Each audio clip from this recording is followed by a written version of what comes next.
सहारा में अगर पैसा डूबा है और उस पैसे को निकालने को लेकर के जद्दोजहद कर रहे हैं कि किसी भी तरह डूबा हुआ पैसा वापस हो जाए, तो उसके लिए फिर सरकार ने जो नए गाइडलाइन दिए हैं उसको भी आपको ध्यान से देखना होगा। सबसे बड़ी बात क्या है, सहारा में डूबे पैसे को लेकर लगातार आप कमेंट कर रहे हैं, समितियों को लेकर के जहां सरकारी बैंकों में आपने पैसा जमा किया था क्या उसका पैसा मिलेगा।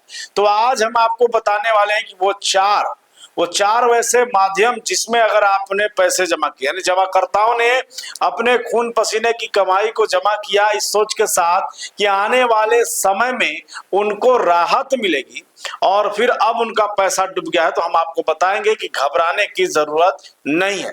सरकार ने इस मुद्दे को जो है फिर से उठाया है। सुप्रीम कोर्ट के आदेश के बाद एक बार फिर से पोर्टल को रिलॉन्च किया गया है और आप जो है अगर आपने इससे पहले आवेदन किया था और आपका नहीं हुआ तो फिर क्यों नहीं हुआ ये भी हम आपको बताएंगे। उससे पहले आप बुलेट न्यूज टीवी देख रहे हैं और मैं हूं आपके साथ Raj Pathak. Narayana mission school, Naga Bigha road, Aurangabad, Bihar. देखिए, सहारा इंडिया में डूबे पैसे को लेकर के तमाम लोगों की निगाहें बनी हुई हैं कि सरकार ने जो पोर्टल लॉन्च किया था, रिफंड पोर्टल, सारा रिफंड पोर्टल, उसके माध्यम से शुरुआत दौर में कहा गया था कि 50,000 या उससे कम की राशि जो है वो सहारा निवेशकों के खाते में जाएगी, लौटेगा, जमाकर्ताओं के खाते में वो पैसे भेजे जाएंगे। लेकिन ये भी देखा गया कि कई ऐसे लोग हैं जिनके खाते में पोर्टल में फॉर्म भरने के बावजूद पैसे नहीं आए।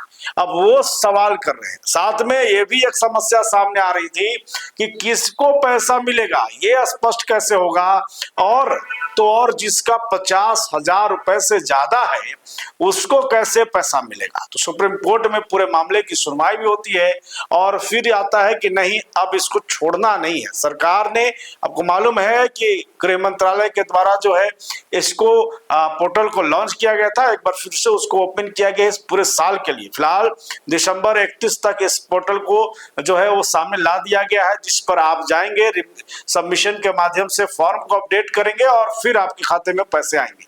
आपको बता देते हैं कि किनके किनके पैसे जो है लौटने वाले हैं। सबसे पहले जिन्होंने Sahara credit cooperative society limited में पैसे निवेश किए, Saharayan universal multipurpose society limited में पैसे निवेश किए, Humara India credit cooperative society limited में पैसे निवेश किए, या फिर stars multipurpose cooperative society limited, इन 4 सहकारी बैंकों में अगर आपने पैसे जमा किए थे तो फिर आपको जो है वो पैसे मिलेंगे, जमाकर्ताओं को पैसे मिलेंगे। उसके लिए आपके पास आधार कार्ड होना चाहिए और साथ ही आपने पैसे कितने निवेश किए हैं उसकी कागजात आपके पास होनी चाहिए, रसीद होनी चाहिए, जिससे ये मालूम चल सके कि आप ही वो सही जमा करता हैं। उसके बाद आधार कार्ड से मोबाइल लिंक होना चाहिए। आप उसके बाद आप पोर्टल पर जाएंगे और अपना फॉर्म डालेंगे और फिर खाते में पैसे आएंगे। 45 दिनों का समय दिया गया है। इसमें कई लोग हैं जिनको पैसे नहीं आए, फॉर्म तो भर दिए लेकिन पैसे नहीं आए, उनके लिए भी ये बातें कही गई हैं कि वैसे लोग फिर से जो है पुनः एक बार अपना पोर्टल पे जा करके पूरी डिटेल सही डाल सकते हैं और फिर ये प्रक्रिया होगी, उसके बाद पैसे आएंगे। अब सबसे बड़ी बात क्या है कि लोगों का कहना है कि हमने पोर्टल पे डाल दिया जानकारी, पैसे नहीं आए। तो पैसे नहीं आए तो घबराने की जरूरत नहीं है। देखिए, पैसे नहीं आने के कई कारण होंगे और आपने अगर अपने आधार कार्ड से लिंक मोबाइल नंबर ऐड किया होगा तो आपके मोबाइल पर या फिर आपके ईमेल पे आपको ये जानकारी मिल गया होगा कि किस वजह से जो है आपके खाते में पैसे नहीं आए हैं।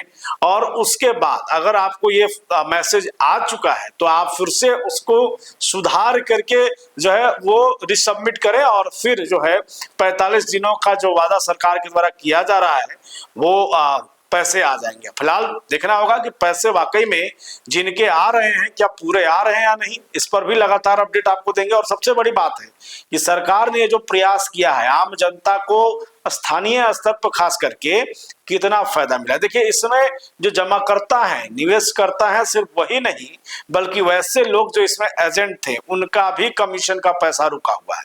उनको भी लग रहा था कि उनका पैसा डूब गया है, उनके लिए भी सरकार ने यह राहत दी है। लगातार बने रहिए, बुलेट न्यूज को देखते रहिए और अपनी राय कमेंट करिए। उससे जुड़ी कोई जानकारी हो वो भी आप कमेंट जरूर करें। लगातार देखते रहिए। बहुत बहुत धन्यवाद।